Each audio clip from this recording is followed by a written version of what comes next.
You never say anything. Do you even have a personality?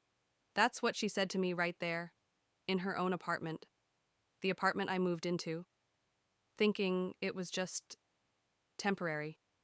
And her, she laughed, looked at her friends, nodded like she had already won at life. I didn't argue. I didn't cry. I didn't walk away. I just started sending quiet emails, pulling documents, meeting with a lawyer, and wiring the money. 3 weeks later, I walked in with the building manager. She opened the door and saw me. I smiled and said just one sentence. Hi, Clara. I'm your new landlord. My name is Lena Morgan, and I don't talk much.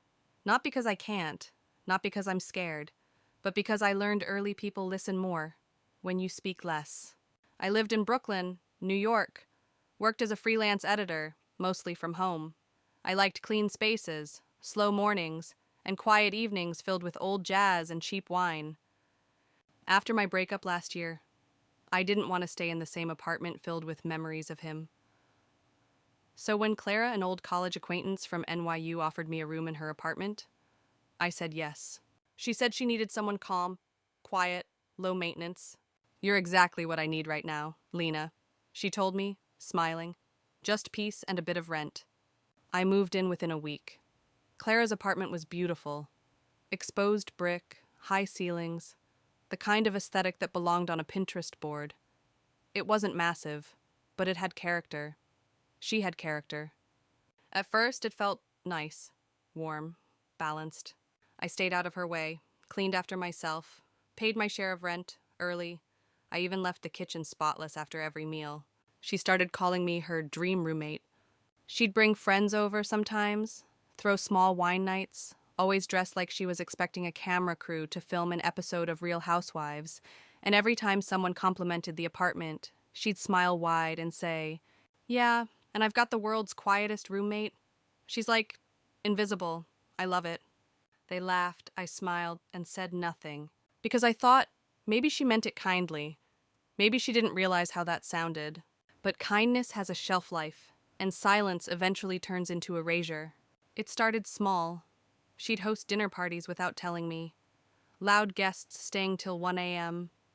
A wine glass left on my bed. My food disappearing from the fridge. I didn't complain. Then came the subtle digs. You never go out, huh? Do you even own clothes that aren't gray? You're so mysterious, like, do you ever feel things? I'd just blink, smile faintly, then retreat back to my tiny room, the one with no windows, but just enough space to feel like mine. She started referring to me as her little ghost to guests. Lena's around here somewhere. She floats. She pays rent. She never speaks.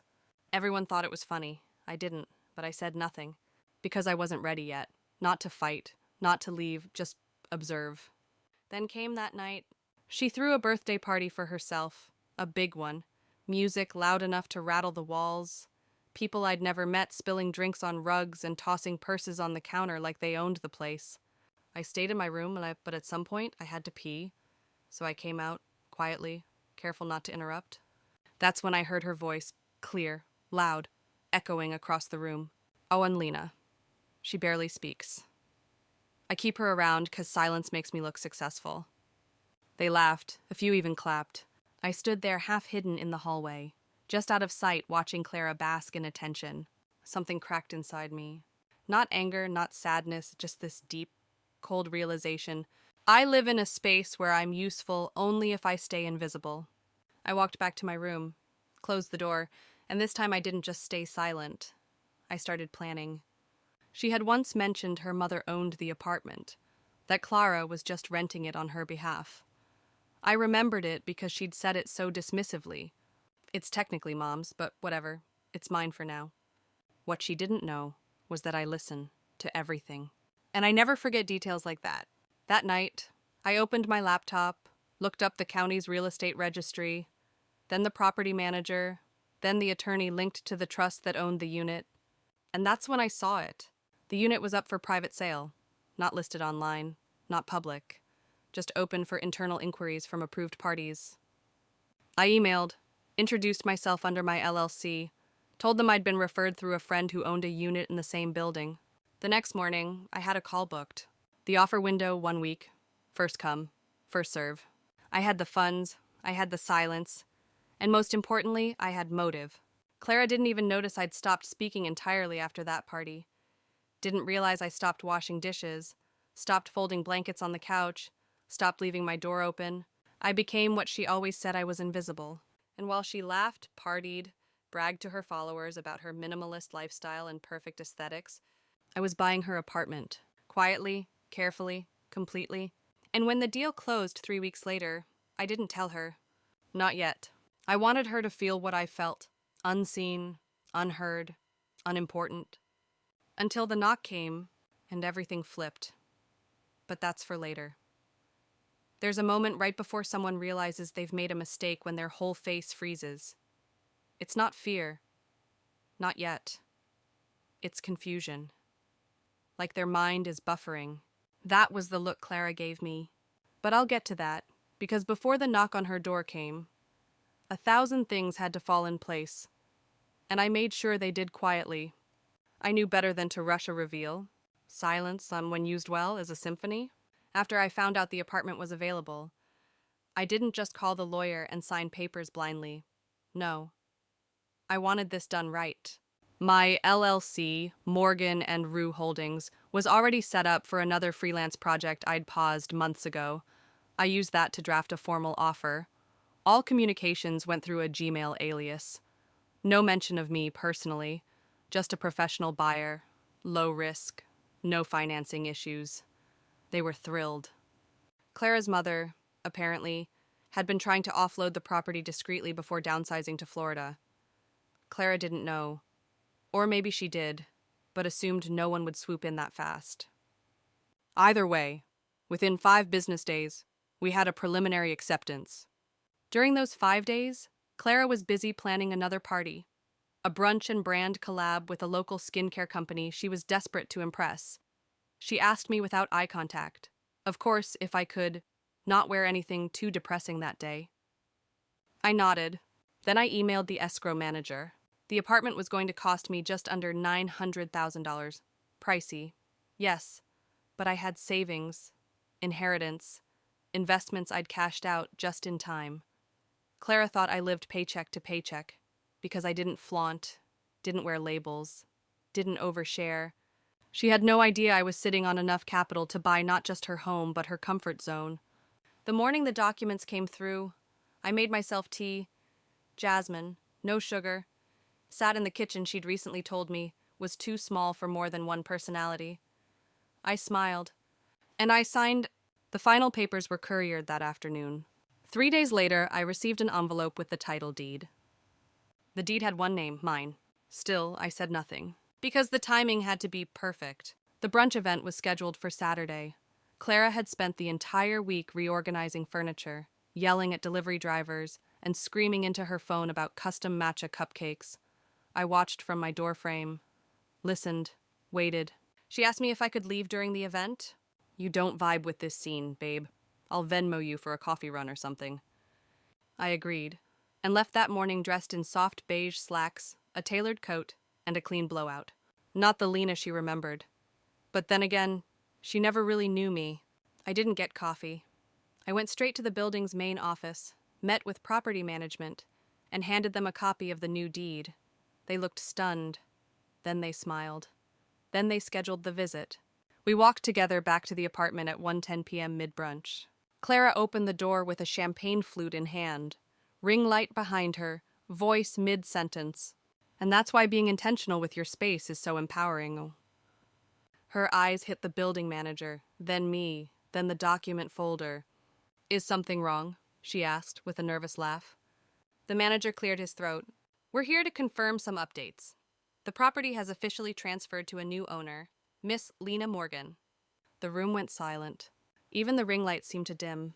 I stepped forward, calm, even poised. Hi, Clara. She blinked. You bought the apartment. I nodded. But Schweikar, she whispered.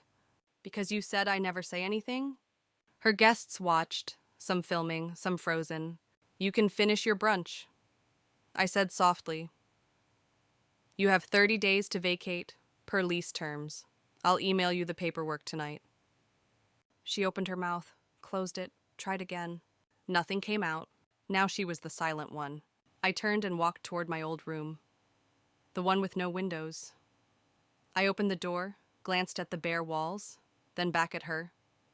You said this place made you look successful? Let's see how you do it without it. Then I shut the door behind me. For the first time in weeks, I exhaled. I wasn't invisible anymore. I was undeniable. But this wasn't the end. It was just the beginning. She didn't come out of her room for hours after the manager left. The guests trickled out one by one, murmuring awkward goodbyes. Some glanced at me. No one said a word. Funny how quiet people become when they realize the invisible girl owns the ground they're standing on. That evening, Clara knocked on my door, soft, hesitant. I opened it slowly. Lena, can we talk? Her voice trembled like someone suddenly unsure of her own name.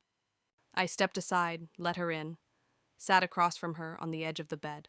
She stared at her hands for a while. Then, with that same forced softness she used on Instagram Lives, she whispered, I didn't mean to insult you. You know I joke. That brunch was just for content. I raised an eyebrow, waited. You really bought this place? I nodded. And you're kicking me out. I'm enforcing the terms of your sublease. She blinked again, trying to reframe the world. So you did this to punish me? That made me smile, a soft, sharp smile. No, I did it to remember who I am. She didn't get it. But that's the thing about people who only talk. They think silence means weakness, when really, it's strategy. Over the next few days, Clara spiraled. The videos stopped. The guests disappeared. She called her mother, screamed through the walls. I stayed out of the way, still quiet, but now unshakable. I forwarded her the formal 30-day notice, attached the move-out checklist, arranged for cleaners and a lock change the moment she left. She tried everything: negotiation, guilt, even a fake apology video she never posted. Nothing worked. Because the lease was signed, the title was mine. The silence unbreakable. 2 weeks in, she started packing, quietly, the same way I used to tiptoe around her. She barely looked at me anymore. And when she did, she didn't see a ghost. She saw a woman who could ruin her world without raising her voice. And when moving day came, she left the keys on the kitchen counter. No note, no final insult, just absence. The kind of silence she never respected, until it turned into consequence. I stood in the center of the apartment after she was gone. It was quiet, peaceful, mine. And for the first time in a long time, I spoke. To no one in particular, just the air, the walls, myself. This is what power sounds like. And it sounded exactly like nothing at all. It's strange how someone can live inches away from you for months and never really see you. That's what Clara never understood. She thought because I was quiet, I was weak.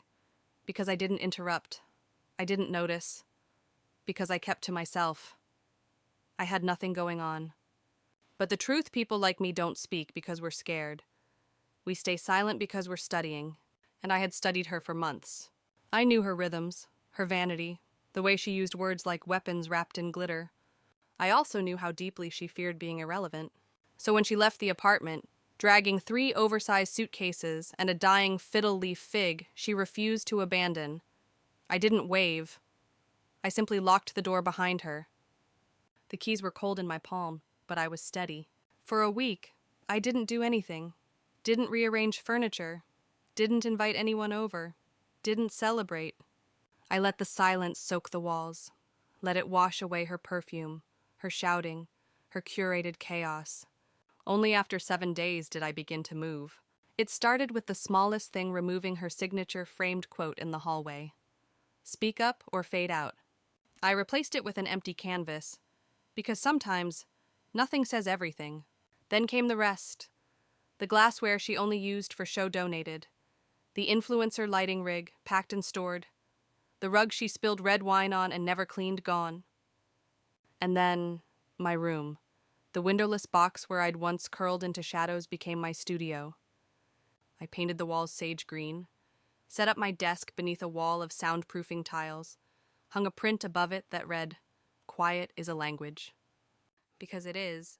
And now I was fluent. My freelance editing gigs had picked up, but more than that, I launched something new, a podcast. Muted but mighty. Ironic, I know, but the title drew attention. People wanted to hear the voice of a woman who reclaimed her space by buying it. And no, I didn't name names, didn't shame Clara, didn't turn revenge into spectacle. I simply told the story of being underestimated, and then flipping the script. Listeners wrote in, quiet women, introverts, dismissed employees, overlooked daughters, all saying the same thing. Thank you. I didn't know silence could win. It can, and it did. Within months, the podcast climbed into the top 100 for personal growth. Sponsors reached out. I turned most down, only kept the ones who respected the message. Not everything needs to be loud to be valuable. And then, Clara's name appeared in my inbox. Subject line, peace offering. I stared at it for 5 minutes before clicking. She'd moved into a rental downtown. Smaller, shared, no balcony. She said she was doing some deep reflecting. Said she missed our dynamic. I read between the lines. She missed the control, the silent audience, the emotional punching bag that never punched back. But that woman, she didn't live here anymore. Still, I wrote back, short, simple, clear. I wish you growth, but this space is mine now, and always was. She didn't respond. A week later, one of her former party guests, Tina, DM'd me, said she started listening to the podcast, said she realized Clara had been mocking me in front of everyone. She apologized, then asked to intern for the show. I hired her. She now screens listener stories, helps plan episodes, brews the best herbal tea in the world, and the best part, she listens. We don't talk constantly when we don't need to, because there's mutual respect in our quiet. One night, as we packed up recording gear after a late session, she looked at me and said, "You know, people don't expect the quiet ones to be dangerous, but you flipped the whole power dynamic without yelling once." I smiled and turned off the mic. Because she was right. Clara's voice used to fill every corner of this apartment. Now it's filled with resonance. Not noise, resonance. The weight of truth, the depth of presence. I didn't need to scream, I just needed to own the floor. And I did. Not just literally, but spiritually, emotionally, unapologetically. The funny thing is, Clara always said I was too quiet to leave an impression. But years from now, when she thinks back to the day the landlord knocked, she won't remember her outfit, or the guests, or even the matcha cupcakes. She'll remember the silence that walked in, took the deed, and never looked back. That silence was me, and I'm just getting started. The weeks passed, and my podcast wasn't just a project anymore, it was a movement. I started getting invitations to speak on panels, to guest host, even a request from a university in Vermont to teach a workshop on storytelling through silence. Every time I stood behind a mic, I felt the power that Clara never saw, not because I was louder now, but because I had learned how to echo. Echo through stories, through presence, through calm defiance. One afternoon, I walked past our old neighborhood cafe, the same one Clara used to take Instagram stories in, always posing, always narrating. She was sitting inside, alone, laptop open, same oversized sunglasses. She didn't see me, but I saw her. And for a second, I wondered if I should go in. But what would I say? "Hi, Clara, remember me? The girl you mocked in your living room? I own that living room now." No, there was no power in gloating. Power was walking past without a second glance. I had nothing to prove, because everything I ever needed to say had already been said through actions. Later that evening, I recorded an episode titled "The Loudest Thing I Ever Did Was Stay Silent." It became the most downloaded episode to date. I told listeners that silence is not the absence of sound, it's the presence of strength. That you don't have to fight fire with fire. Sometimes, you drown it with stillness. I shared how a woman who was laughed at for being quiet bought the very floor those laughs echoed on. And I closed the episode with a line I'd been saving for a long time. She said I talked too little, but silence bought her apartment. The message inbox exploded, not with noise, but with recognition. That was the real reward, not the title deed, not the money, but the knowing, the self-respect. Clara gave me a room for a few months, but I gave myself the world. Quietly, decisively, forever. Power doesn't always come with applause. Sometimes it arrives when no one is looking. That's how it felt walking through my apartment months after Clara left. No camera, no audience, no declaration, just air. Still, quiet air that belonged to me. People ask if I ever regretted it. Buying the apartment, pulling the rug out from under someone who mocked me. The truth, there was never a moment of regret. But there were moments of reflection. Because revenge doesn't always roar. Sometimes it whispers, it lingers, it teaches. And in the months after, Clara's presence lingered in strange ways. I'd find a sticky note stuck between bookshelves, her handwriting looping hearts around to-do lists. Spray eucalyptus meetings today. A broken bobby pin wedged behind the bathroom mirror, her name still on a package that got delivered by mistake. Traces of her, not painful, just echoes. The kind that no longer hurt, but remind you of what once was. And then came the dinner. It was late fall when Tina, my new assistant and former partygoer, suggested I attend a women in business dinner in Soho. You'll be surrounded by people who actually value listening, she said. So I went, and I wore a long black dress. Simple, elegant, sharp like a blade. The room buzzed with power. Lawyers, founders, authors, women who moved the world, one decision at a time. I felt at home, for the first time in years. During dessert, someone tapped my shoulder. I turned, and there she was. Clara. She was thinner, paler, her hair pulled back too tightly like she was trying to control something constantly slipping. Lena G, she breathed, voice small. I didn't expect to see you here. I smiled. I live here now. Her lips parted, 100 unsaid things flickering behind her eyes. Excuses, apologies, justifications. None of them made it out. She nodded once. I heard about the podcast. A lot of people have. I wasn't being rude, just factual. She looked down at her glass, then back up. You always were smarter than I gave you credit for. I tilted my head. And you always spoke more than you listened. She let out a quiet laugh, bitter, maybe, or just tired. I deserved that. No, I paused. You deserved the silence. We stood there for a moment. The music hummed in the background, around us. Conversation flowed like water. But between us, just stillness. I wasn't angry. I wasn't vengeful. I had outgrown the version of me who needed Clara to see my worth. Now, I was standing in a room where people leaned in when I spoke. Not because I was loud, but because I had something worth hearing. Clara excused herself shortly after. She didn't linger, didn't try to reconnect. And I was grateful. Because not all stories need sequels. Some are complete in their silence. When I got home that night, I took off my heels, made a cup of tea, and walked barefoot through the apartment. This space had changed, not just in decor, but in energy. It was no longer a stage for someone else's ego. It was my sanctuary. I sat by the window, watched the city flicker.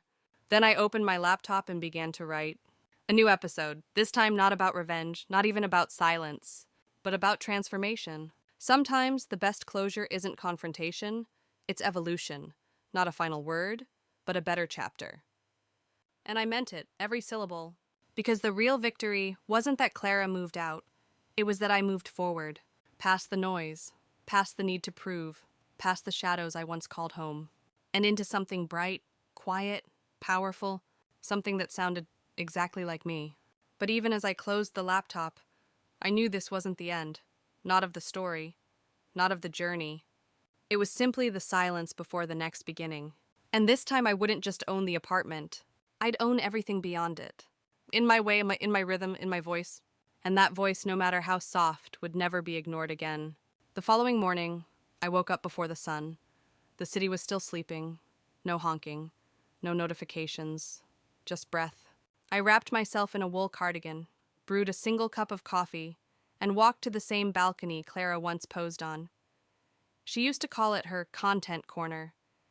To me, it had become a place of peace. The skyline shimmered gold as dawn cracked open the sky. And in that moment, I felt it. Completion. I wasn't just living in her old apartment. I wasn't haunted by her anymore. I had replaced her noise with substance, her vanity with intention, her spotlight with real light. Because everything she thought I lacked presence, personality, power I had always carried. I just never needed to shout it. There's something deeply radical about being soft in a world that rewards loud. Something revolutionary about not needing to be seen to make an impact. And yet now I was seen, heard, respected, on my terms. By noon, I met Tina at the studio. We recorded 3 episodes, one about resilience, one about dignity, and one titled, Owning the Space They Tried to Shrink You In. I poured into that mic like I was speaking to the girl I used to be, the one who shrank herself to make others comfortable. I told her, you are not invisible. You are becoming. And becoming is not loud, it's consistent. When we finished, Tina looked at me with tears in her eyes. You changed me, she said, just by showing up. And maybe that's what Clara never understood. You don't need to take up space with noise. You take up space by being undeniable in your presence. And now that night, as I locked the apartment, turned off the lights, and slid under the covers, I whispered something into the dark. Not a prayer, not a declaration. Just one sentence, for myself. This silence is mine. A few weeks later, I received a handwritten letter. No return address. But I recognized the handwriting instantly. It was Clara. The envelope was cream, sealed with a wax stamp that tried too hard to look important. Inside, the letter was 3 paragraphs. She thanked me. Not for the apartment. Not even for the eviction.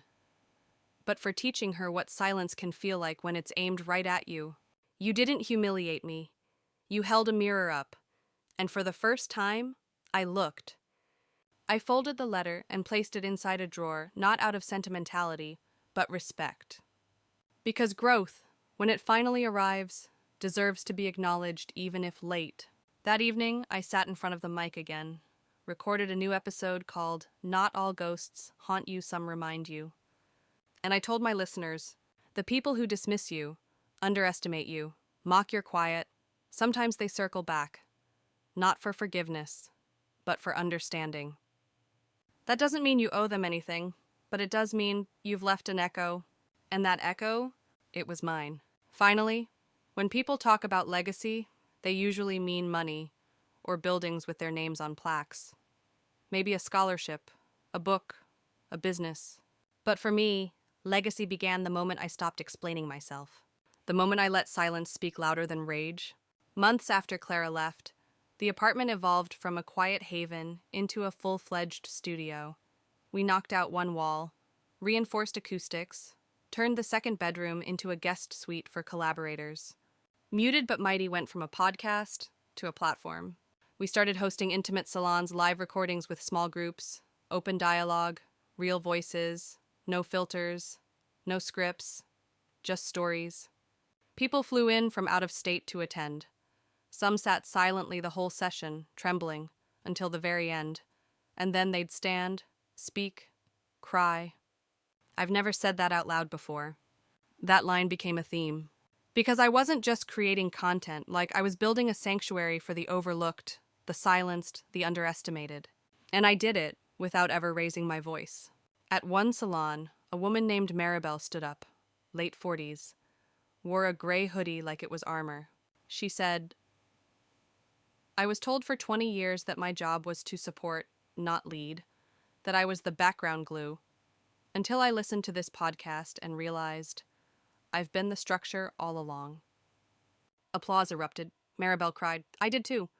We weren't just reclaiming spaces, we were reclaiming ourselves. One night, I walked through the hallway where Clara's old mirror used to hang, the one where she'd do outfit checks before live streams. Now that space held a framed quote from one of our guests. They didn't see me coming because I arrived in silence. I stared at it for a long time, then turned off the lights and let the stillness wrap around me like a robe. My inbox stayed full. Publishing houses wanted a memoir. Networks pitched TV shows, corporations dangled brand deals. But I wasn't in it for spotlight, I was in it for legacy. And legacy is not built in the loud moments. It's built in the invisible hours, the quiet yeses, the deliberate no's. Then came the day Clara reached out again. Not with an apology, not even with regret, but with curiosity. "Would you consider letting me tell my side on your show?" She wrote. I read the email 5 times. The old me would have flinched, thought about fairness, balance, platforming both sides. But the evolved me I knew better. Some stories don't need a rebuttal, because the facts already speak. So I replied, "You already told your story, loudly, repeatedly, publicly. Mine just happened to echo longer." She didn't respond, and I didn't wait. Because this platform wasn't about settling old scores. It was about elevating new voices. Voices like Ava, a 16-year-old from Detroit who sent a voicemail saying, "I play your podcast before school. It makes me feel like I don't have to be loud to be strong."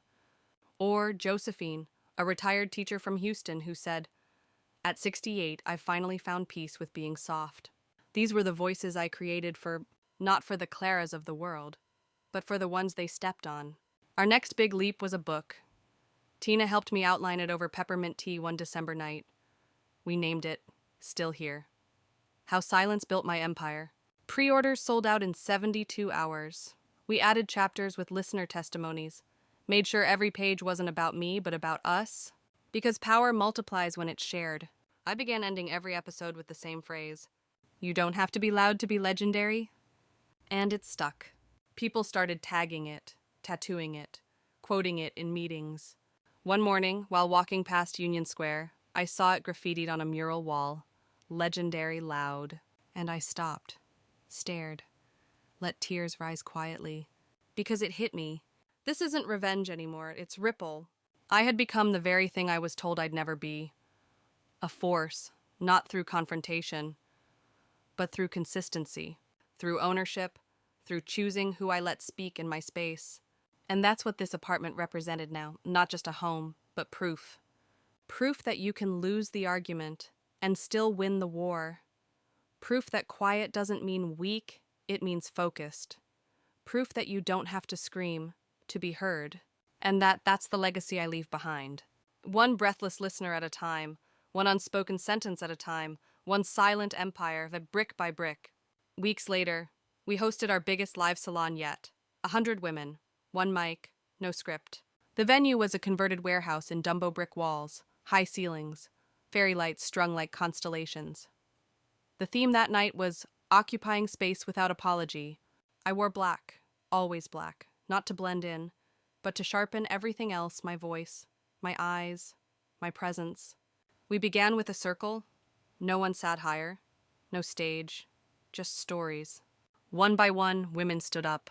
A nurse who whispered, "I haven't taken a real breath in years."